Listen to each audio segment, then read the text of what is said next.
CSIR NGRI మనకి ఎక్కువగా విన్న పేరు. సో వీళ్ళ దాంట్లో జాయిన్ అవ్వాలని చాలా మందికి ఒక డ్రీమ్ ఉంటుంది. సో వాళ్ళ స్టాల్ దగ్గరికి అయితే వచ్చేసాము. వారితో మాట్లాడదాం, ఈ స్టాల్ యొక్క ప్రత్యేకత గురించి తెలుసుకుందాం. సో ఈ స్టాల్ని ఎప్పుడు ఏర్పాటు చేశారు అండ్ పిల్లల అప్రోచ్ ఏ విధంగా ఉంది? అండి మేము CSR NGR research national geophysical research institute నుంచి వచ్చాము. ఇక్కడ ఏంటంటే సబ్ సర్ఫేస్లో ఉన్న ఫీచర్స్ని ఐడెంటిఫై చేయడం కోసం. యాక్చువల్లీ సబ్ సర్ఫేస్లో ఏంటంటే మనకి ఏముందో తెలియదు ఎగ్జాక్ట్గా.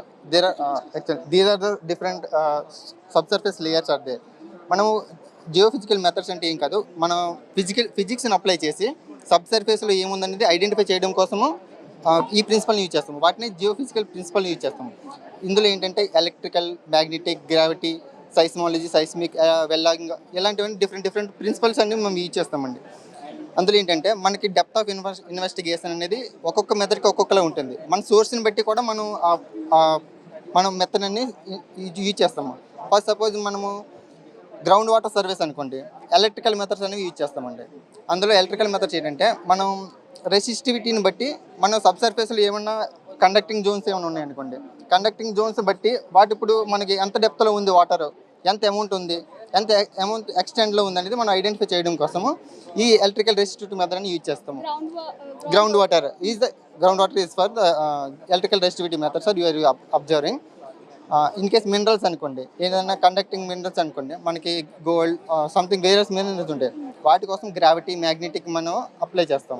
అదే సబ్ సర్ఫేస్లో ఆయిల్ అనేది ఉందనుకో, ఆయిల్, గ్యాస్, వీటి జోన్స్ని అప్లై చేయడం కోసం మనము సైస్మిక్ మెథడ్స్ ఆడతారండి. ఇది దీని యొక్క రిజర్వబిలిటీ అప్పుడు 5 to 7 కిలోమీటర్స్ డెప్త్ వరకు మనం సబ్ సర్ఫేస్లో యూజ్ చేయొచ్చు. ఆ మోడల్ అనేది మనకి ఆయిల్ అండ్ గ్యాస్ ఎంత డెప్త్లో ఉండి దొరుకుతుంది అనేది మనం ఐడెంటిఫై చేయొచ్చు.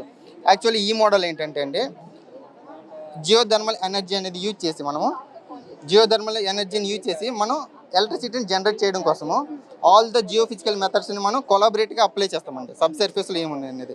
ఇప్పుడు here the main source is the hot springs. Is the sub సర్ఫేస్లో హీట్ అనేది జనరేట్ అవుతుంది కదండి, ఆ హీట్ ఎనర్జీని మనం స్టీమ్ ఎనర్జీగా కన్వర్ట్ చేస్తే స్టీమ్ ఎనర్జీని మనం సబ్ సర్ఫేస్ నుంచి యూజ్ చేసిన స్టీమ్ ఎనర్జీని టర్బైన్స్ రొటేట్ చేయడానికి యూజ్ చేస్తాం. ఆ టర్బైన్స్ని ఎలక్ట్రిసిటీ జనరేట్ చేయడం కోసం జనరేటర్స్ ద్వారా మనం మెజర్ చేస్తామండి. ఇది దీనికోసం మనం all the methods you are applying here అండి. As I explained, there are seismic method is there.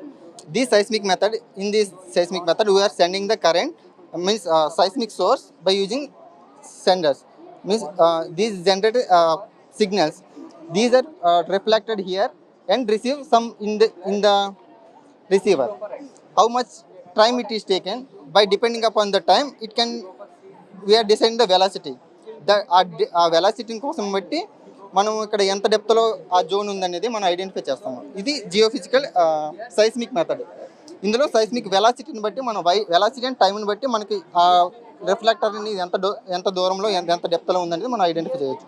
ఇక్కడ గ్రావిటీ, మ్యాగ్నెటిక్ మెథడ్స్ ఏంటంటే బేస్మెంట్ స్ట్రక్చర్స్ కోసం, అంటే ఫాల్ట్స్ ఏమైనా ఉన్నాయా, ఇంటి కిందలో సబ్సర్ఫ్ ఫోల్డ్స్ ఏమైనా ఉన్నాయా, యాంటీక్లైన్ స్ట్రక్చర్స్ ఉన్నాయా, బేస్మెంట్ డెప్త్ని మనం మెజర్ చేయడం కోసం యూజ్ చేస్తాము. ఇందులో ఎలక్ట్రికల్ రెసిస్టివ్ మెథడ్ అని చెప్పాను కదండి, ఇప్పుడు దాన్ని వాటర్ కోసం యూజ్ చేస్తామని చెప్పాను కదా, ఎర్లియర్ ముందు చెప్పాను కదా. ఆ మెథడ్ ఏంటంటే కండక్టివ్ అండ్ రెసిస్టివ్ మెటీరియల్స్ని సెపరేట్ చేయడం కోసం యూజ్ చేస్తాం. For suppose if it is water కోసం చెప్పాను 50 to 150 ఓమ్ మీటర్స్ రేంజ్లో కానీ ఉంటే మనకు వాటర్ అనేది ఉంటుంది. ఇది రెసిస్టివిటీ మెథడ్స్ యూజ్ చేస్తాం. ఈవీఆర్ఐ అనేది ఉంటుందండి ఒక మెథడ్. ఇందులో 3D ఇన్ఫర్మేషన్ అనేది మనకు వస్తుంది. ఇందులో మనకి 2D ఇన్ఫర్మేషన్ అనేది మనం మెజర్ చేయొచ్చు. పాయింట్ ఇన్ఫర్మేషన్ కూడా వస్తుంది. ఈవీఆర్ అనేది ఎలక్ట్రికల్ రెసిస్టివ్ టోమోగ్రఫీ మీన్స్ మన ఎక్స్రే తీస్తున్నప్పుడు మనకి ఎర్త్లో మనం ఎక్స్రే తీస్తాం కదండి, స్కానింగ్ ఏ విధంగా అయితే వస్తుందో ఆ విధమైన ఇన్ఫర్మేషన్ అనేది మనం ఈ టోమోగ్రఫీ ద్వారా మనకు తీసుకోవచ్చు. ఇది స్కానింగ్ ఇన్ టర్మ్స్ ఆఫ్ మనకి అక్కడ ఎర్త్కి అయితే మన బాడీకి అయితే ఏ విధంగా స్కాన్ చేస్తాం, ఇక్కడ ఎర్త్కి ఆ విధంగానే స్కాన్ చేసి రెసిస్టివిటీ మెటీరియల్స్, కండక్టివ్ మెటీరియల్స్ ఏమన్నా అనేది అవి చేస్తాము. ఇందులో radioactive materials and magnetotelluric method, these are natural sources అండి. మ్యాగ్నెటోటెలిరిక్స్ అంటే ఏంటంటే మనకి ఐనోస్ఫియర్ నుంచి కరెంట్ వస్తుంది కదా, ఆ కరెంట్స్ని మనము కింద సబ్ సర్ఫేస్లో ఏ విధంగా ఉన్నాయనేది మనం, అంటే కండక్టింగ్ బాడీస్ ఉన్నాయనేది ఇది మెథడ్ అనేది మ్యాగ్నెటోటెలిరిక్ మెథడ్ అనేది మన మోహో డెప్త్ వరకు మనకి డీప్ ఇన్ఫర్మేషన్ ఇవ్వగలదండి. ఒక్కొక్క మెథడ్ ఒక్కొక్క విధమైన ఇన్ఫర్మేషన్ ఇస్తాయి.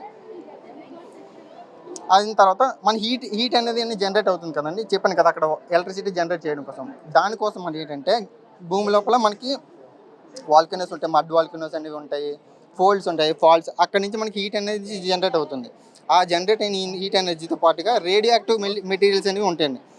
అవి కూడా మనకి హీట్ ఎనర్జీ జనరేట్ చేస్తాయి. వాటిని మనం ల్యాబ్లో టెస్టింగ్ చేసి అవి ఆ రాక్స్ అనేవి ఎంత హీట్ ఎనర్జీ అనేది జనరేట్ చేయగలవు, దాన్ని బట్టి మన సబ్సర్ఫేస్ లేయర్లో ఈ అమౌంట్ ఆఫ్ ఎనర్జీ అనేది మనకి జనరేట్ అవుతుంది. కాబట్టి ఈ జోన్స్ని మనం ఐడెంటిఫై చేస్తామండి. సో టోటల్గా 4 to 5 జోన్స్ని మీరు ఐడెంటిఫై చేయడానికి అనేది ఈ ప్రాజెక్ట్ని తీసుకొని వచ్చారు. అవునండి. ఇది అంటే మనకి ఇంట్రెస్ట్ని బట్టి మన మెథడ్ అనేది మారిపోతుందండి. ఇప్పుడు మనం సపోజ్ వాటర్ కోసం అనుకోనండి, గ్రౌండ్ వాటర్ కోసం అయితే రెస్టివిటీ మెథడ్స్ అనేవి ఉంటుంది. మన మినరల్ కోసం అయితే గ్రావిటీ మ్యాగ్నెటిక్ మెథడ్స్ అనేవి యూజ్ చేస్తాము. మనకి ఆయిల్ అండ్ గ్యాస్ అనుకోండి, దానికి సైస్మిక్ మెథడ్స్ అనేవి యూజ్ చేస్తాము. దీంతో పాటుగా మనం ఎర్త్క్వేక్ స్టడీస్ అనేవి కూడా చేస్తాం. మీరు న్యూస్లో వినే ఉంటారు, ఇంత అమౌంట్ ఆఫ్ మ్యాగ్నిట్యూడ్తో ఇంత డెప్త్లో అనేది మనకి పలానా లొకేషన్లో ఎర్త్క్వేక్ వచ్చిందని చెప్పి అవి కూడా మేము సర్వే చేసి మేము చెప్తామండి. ఇక్కడ ఎత్తమైన పర్మనెంట్ స్టేషన్స్ అనేవి ఉంటాయండి. సోర్స్ నుంచి అక్కడ స్టేషన్కి ఎంత టైం అయితే పట్టిందో దాన్ని బట్టి అక్కడ సైజ్ మీరు చూడొచ్చండి. అక్కడ అంటే మీరు ఎర్త్క్వేక్తో పాటు వోల్కనోస్, సునామీస్ ఏదైనా ఈజీగా ఐడెంటిఫై చేయడానికి ఎంత టైం అక్కడ నుంచి మనకి ఇప్పుడు వాల్కనీ వచ్చిన తర్వాత ఎంత టైంలో ఇట్ మేబీ సునామీ రావచ్చు అనే అవకాశం ఉంటుందా, ఎర్లీ వార్నింగ్ సిస్టమ్ డెవలప్ చేయడం వల్ల మనము చెప్పొచ్చు అనమాట. ముందే ఎవాక్యుయేట్ చేసి ఆ పీపుల్ని ముందే మనకి వాళ్ళు చెప్పినట్లయితే మనం లైఫ్ లాస్ని చెప్పవచ్చు కదా. లైఫ్ లాస్ తగ్గించి ప్రిడిక్షన్స్ కోసం అనేది స్టూడెంట్స్ అందరూ మంచిగానే వస్తున్నారు, అంతగా బాగానే ఉంది. చెప్పండి, స్టూడెంట్స్ అప్రోచ్ ఏ విధంగా ఉంది? ఎందుకంటే సిఎస్ఐఆర్ అనగానే అందరికీ కొంచెం కొత్తదనం, కొత్త టెక్నిక్ ఉంటారు కదా. నిన్న మనకి ఎస్ఎల్బిసిలో కూడా మనకి టన్నీలు కూలిపోయి ఇరుక్కున్నారని చెప్పి అక్కడ కూడా జీపీఆర్ అనే మెథడ్ మనం యూజ్ చేసామండి. అక్కడ యూజ్ చేసి ఆ బాడీ యొక్క డైమెన్షన్స్ అనేవి మనకి ఇస్తుందండి. మీరు అక్కడ చూడొచ్చు, అక్కడ ఆ విధమైన మనకి ఇమేజెస్ అనేవి ఆ విధంగా వస్తాయండి. అందులో ఆ బాడీలో జీపీఆర్ అనేది సర్వే మనం యూజ్ చేసి మా టీం కూడా అక్కడికి వెళ్ళిందండి. ఎస్ఎల్బిసికి వెళ్ళి అక్కడ సర్వే అనేది చేసి బాడీ యొక్క లొకేషన్స్ అని ఇచ్చారు. అది నిన్న మీరు న్యూస్లో వినే ఉండొచ్చు, అది కూడా ఇవ్వడం జరిగిందండి. మా సైంటిస్టులు బృందం అక్కడికి వెళ్ళింది, అది చేశారండి. పబ్లిక్ అప్రోచ్ బాగానే ఉందండి. ఇది యాక్చువల్లీ మా జియోఫిజిక్స్ అనేది పబ్లిక్ కోసం కాబట్టి వాళ్ళు తప్పకుండా తెలుసుకోవాలి. ఎందుకంటే ఏం జరుగుతుంది, అసలు మనకు ఆయిల్ ఎక్కడి నుంచి వస్తుంది, వాటర్ ఎలాగ వస్తుంది, మనకి అది తెలుసుకోవాలి. అంటే మీరు పబ్లిక్ అనేది తెలుసుకోవాల్సి ఉంటుందండి. దానికోసం మా ఆర్గనైజేషన్ అనేది ఇక్కడికి పంపించడం అనేది జరిగింది. వాళ్ళకి వాటర్ అనేది మనకి ఏ విధంగా, ఇప్పుడు మీరు అనుకుంటారు వాటర్ అనేది ఎంత డెప్త్లో ఎక్కడి నుంచి వస్తుంది సర్వే చేసేస్తారు అన్నది.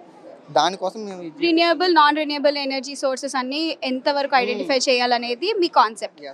అంతే. Thank you.